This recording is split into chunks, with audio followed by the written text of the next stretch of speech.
Welcome to our posts. Today we will see stories of r/ProRevenge. My boss stole my Super Bowl tickets, so I made him lose a major client. With the NFL playoffs back on, I thought you all might enjoy this football-related revenge story. I'm a huge 49ers fan, the rabid all-day tailgate in the parking lot type. A few years ago, we made it back to the Super Bowl. I was working at a consulting firm with a handful of accounts I would interact with directly.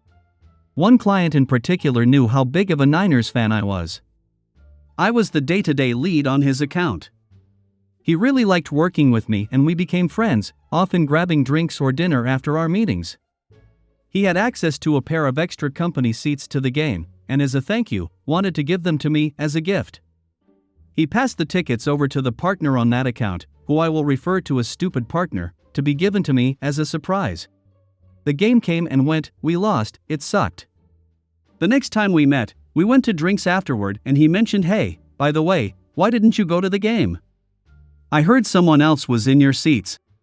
I asked what game. He said, "The Super Bowl." Confused, I answered I didn't have seats to the Super Bowl? He told me that he gave Stupid Partner a pair of his company tickets for me as a gift so I could attend. I had zero idea what he was talking about. He looked shocked, told me to quietly ask around about it and get back to him.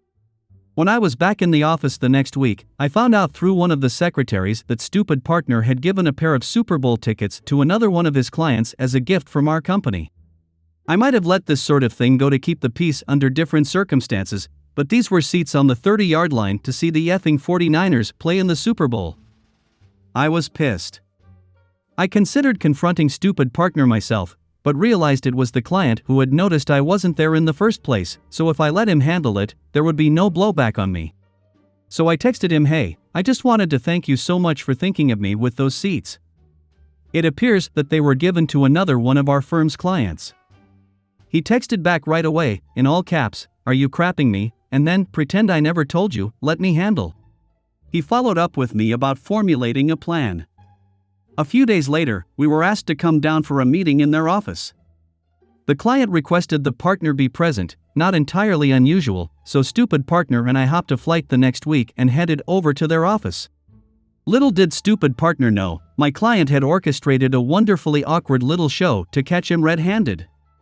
When we entered the conference room, it was all the usual suspects along with a woman in her 30s we didn't recognize.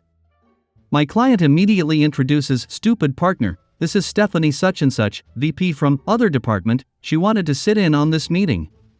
"Hey, OP, you guys must already know her from the Super Bowl." She then responds as she goes to shake my hand, "Oh, I don't think so. Did we meet there? I'm sorry if I forgot." Client responds, "Gee Steph, how much did you have to drink? They were sitting right next to you." Client looks at me, and I say, "Sorry, client, I wasn't there.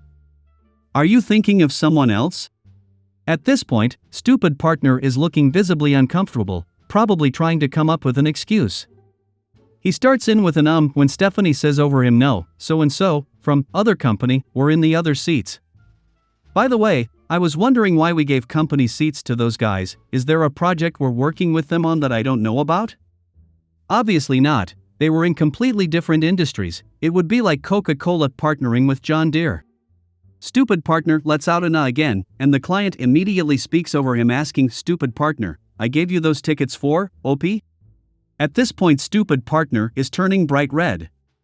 He responds, well he wasn't able to make it, so he must have given the seats away to someone else, and turns to me looking for me to cover for him. Client smirks at me. I respond, "What are you talking about?" Client, "You gave me tickets to the Super Bowl?" Client suddenly raises his voice, "Stupid Partner, those tickets were a personal thank you gift from me to OP. Did you give them away to someone else?" Pause, was it another client? Stupid Partner butts in with, maybe something got mixed up in the office?" Client went quiet for what probably seemed like an eternity to Stupid Partner. He then looked down, grabbed his portfolio and iPad, put them into his briefcase, and said, "I think this meeting is over. OP, it seems as if I owe you a thank you gift. Let's go to lunch." "Stephanie, you're welcome to join, Stupid Partner. I need to evaluate our relationship. Please go back home and expect to hear from us next week." Stupid partner suggests he would like to join, presumably to do damage control, and Stephanie sternly tells him I don't think that's a good idea, and asks the front desk to see stupid partner out. As soon as he is in the elevator, we all break out laughing hysterically. Stephanie wasn't really a VP, just an employee at the company who client had drafted into helping with his pre-planned meeting skit, but she did end up coming to lunch with us and was a fellow Niners fan and total blast to hang out with. On our way to the restaurant, I got a desperate text from stupid partner saying I needed to cover for the firm and that we could discuss things when I got back. I replied yes, we need to talk, but I'll see what I can do. Client told me to wait a couple hours and then respond to him. 1. To expect invoices for the resale value of the Super Bowl tickets. Resale is way above face value, it was over $10,000, as well as our lunch. He picked a pricey spot and made a big show of overspending, and that he expected them to be paid immediately. 2. Expected I be given a direct apology. 3. Expected a written apology to his company for what he considered theft. And 4. He will only interact with me or another one of our firm's partners, never stupid partner. This whole thing caused a stir with the other partners. And I actually came off looking great because it appeared that I had made a good faith effort to save the client for the firm despite being the victim in this situation. The client would transfer to another partner, which meant stupid partner lost his profit share on any work with them. Oh, and the other partners in the firm made stupid partner pay the invoices back out of his salary. In retrospect, I really have no idea what the hell the guy was thinking. Did he seriously believe the client would just not notice me not thanking him for Super Bowl tickets? Anyway, the well was kind of poison for me there long term because stupid partner wasn't going anywhere. I left the firm a few months later for a much better position. Client ultimately terminated their relationship with that firm a year later. He actually now works with a good friend of mine at a competing firm. I'm still pissed I missed out on the Super Bowl even though we lost, hoping we make it back this year so I can finally go to one in person. Go Niners! Next story. Newt, my wife's lover. A little over a decade ago my, then, wife decided to get a divorce. We had 2 kids, 13 male and 6 female. And even though our sex life was non-existent, I really didn't want to get divorced and break up the family. It turned out that the reason she had killed off our sex life was that she had been cheating on me for quite a while. She had planned everything out years in advance and had set it up so that the divorce would be final at the same time she finished up the last semester of her master's degree. Then she was going to take the kids and move to Dallas to live with her fiancé. Even showed me the engagement ring. Long story short, you could say the divorce was ugly, in much the same way you could say the bombing of Hiroshima left the place rather messy. When the smoke cleared, I wound up with custody of the kids, so she literally packed up a U-Haul and drove off to Dallas to move in with her fiancé. Then she stopped paying child support. I had to get the state attorney general's office to sue her to get her to pay up.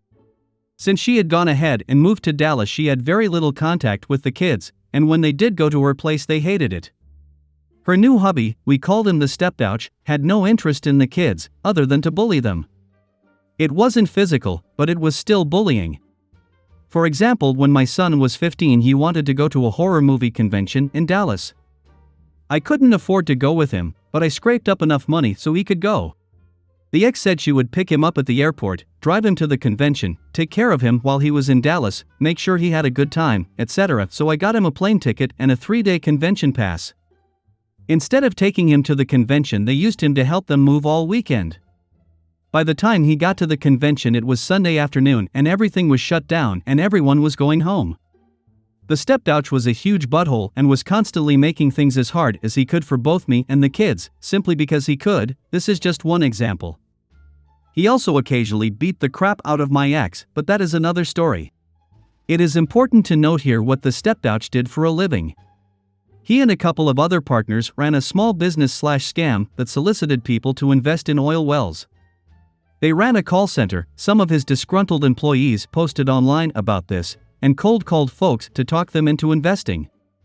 They would then get this money together and they were supposed to use it to buy old oil wells, rework the well to get it producing again, and the investors all got a share of the proceeds. I know that they actually did do this on a couple of occasions. They had pictures of the well on the firm webpage. But how much of the investors' money was actually invested, and how much went towards the stepdouch's rented Mercedes and suits and such, I don't know. I know that Stepdouch and my ex went to a lot of rock concerts and pro football games, but I also know that at least one of his partners was apparently honest, more on that later, and the firm was big enough they hired my ex to work there at least part-time, and they had a couple of office assistants too. I had spent some time in the military, and worked briefly with law enforcement, so I pulled every string I could and got as much background on the Stepdouch as I could. It turned out that he was on probation for felony cocaine possession and for assaulting a cop. Apparently he had stopped off at a truck stop to pick up some party supplies for a Super Bowl party, and he bought the drugs from an undercover cop. Nobody knew this, not the ex. She was shocked when I told her, not his partners, certainly not the people he was trying to get to invest in his oil well deals. Eventually, I posted his arrest report online. The whole thing, except Stepdouch's SSN. I was very careful not to add or embellish anything because when it comes to slander, truth is a defense. As long as I only posted the truth, i.e. the complete arrest report, along with arrest number, records numbers, etc., and his plea bargain deal, it wouldn't be legally actionable. Court records are public documents. I also said that this was only one side of the story and that people should contact him to find out his side, so I posted all his contact information, including where he worked, and the firm website, and the firm phone number, and I think his home address, in the interest of fairness, so people could get his side of the story. But I did not dox him or anything like that, not even once, even though he lacked the legal certifications and background checks required for someone who worked doing investments. I figured his partners could find that out for themselves if they decided to check. I don't know the details of what happened next, but I do know that the ex called me up a couple of weeks later and literally begged me to take my post down. I politely refused. I do know that his firm vanished, website gone, phones disconnected, emails bounced. Apparently people are reluctant to invest their life savings with an unlicensed drug felon. Who knew? The kid said that the ex and the Stepdouch had to move into a hotel for a while, so what happened to the house they were renting, I don't know. Finally they moved back to our city and Stepdouch got a job working for a buddy's exotic car company. Customers would come into the company and request a particular kind of car, and he had to go search the internet to find a matching one that was for sale. I don't think it was a high-paying position. The ex went back to the job she had before the divorce, though with another company, and she was the big breadwinner. I know that they were dodging creditors for a long time because I would occasionally get phone calls from bill collectors asking for my ex-wife. These guys always found me to be very cooperative. Since I dropped the kids off at their place for the visitation weekends, I knew exactly where they lived, what their phone numbers were, where the ex worked, everything. Then I would call her brother, my ex-brother-in-law, and tell him that his sister was in financial trouble, again. I think he helped her out a few times.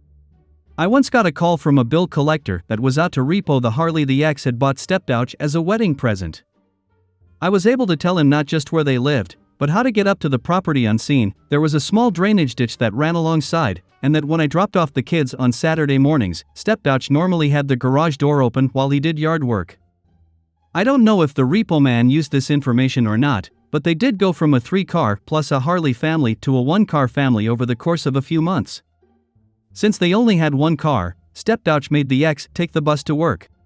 Finally my daughter was brave enough that she used her iPhone to record one of Stepdouch's rage fits where he slapped around the ex dash.